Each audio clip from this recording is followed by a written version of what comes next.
Nɔvinyewo medo agbendi na mi. Ŋkɔnye nye Festus Kosi Domenyo Tamaklo. Enye ɖo Festado TV gɔme anyi.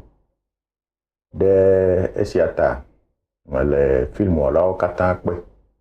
Ame siwo wɔna film le ʋegbe me, le kablegbe me, le mobagbe me, le tsɔkɔsigbe me, egbe gbɔgblɔ ɖe sia ɖe, français gbe me wɔna lea, English gbe me wɔna lea, egbe he me egbe wɔna le ko. Mele miawo katã kpe ɖe miava do go kplem le Agora Senghor. Le letsi xe me miadzea, dzinu adelia ƒe ŋkeke gbãtɔ le gawo me tutututu. Nye ŋutɔ manɔ afi ma aɖe nu geɖewo gɔme na mi. Enu yi xe ta mi ɖo Festado TV anyi. Ego me yi xe mia dometɔ ɖe sia ɖe ate ŋu akpɔ le me. Ƒe miaƒe filmwo, miaƒe moviewo, miaƒe nɔnɔmetatawo ahe ga va na mi.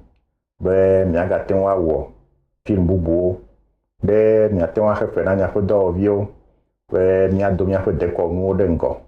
Menye ɣe sia yevuwo ƒe nɔnɔmetata kpɔm o, ke boŋ míawo hã míaɖe fiafi xe godo la be nutete le míawo be míawo hã míate awɔ nɔnɔmetatawo.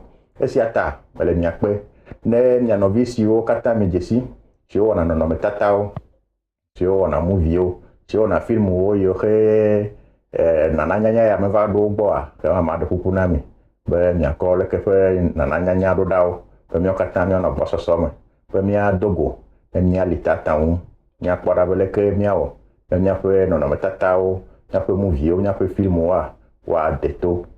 Ekema meda akpe na mi.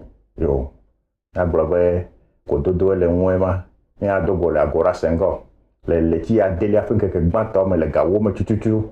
Meda akpe nɔ abe ale si nakɔ nya si akɔ ɖo ɖa nɔviwo bubuwo be ne woakaka ɖe filmwɔlawo katã dome le Togo nyigba dzi, le Ghana nyigba dzi kple le Benin nyigba dzi. Akpe nɔ kakaka.